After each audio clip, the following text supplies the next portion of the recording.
You'll see I put a supplier wedge in there.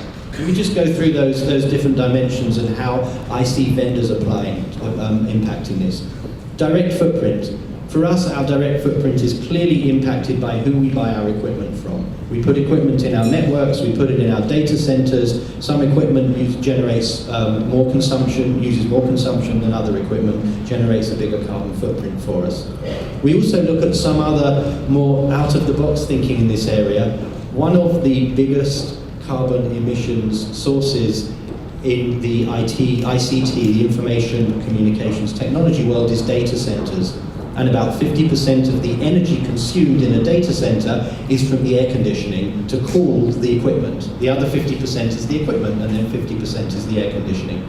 We worked out a few years back that if we could raise the temperature of the data center, we wouldn't need to air condition it quite so much.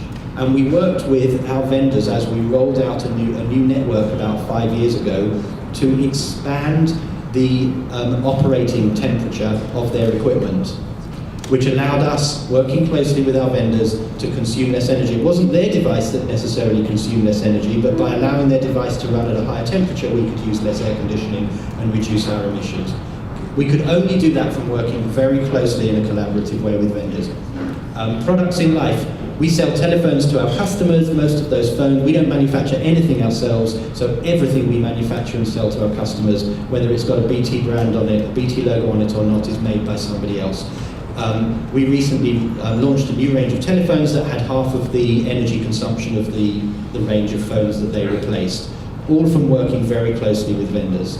Now those are the two key areas, but I think it actually goes into the other dimensions as well. So if we look at that enabled impact, from the perspective of the vendors that were selling us those servers to go into our data centers that I talked about earlier, our ability to reduce our air conditioning came from their appreciation of the enabled impact of their product. Their appreciation and willing to work with us on that. So it is valuable for us to work with suppliers who understand not only the direct impact of their products, but the enabled impact of their products on us. And we also find it is valuable for us as a vendor working with customers to be able to work and help our customers understand how they can use our products and services to reduce their carbon emissions. And last of all, inform and influence.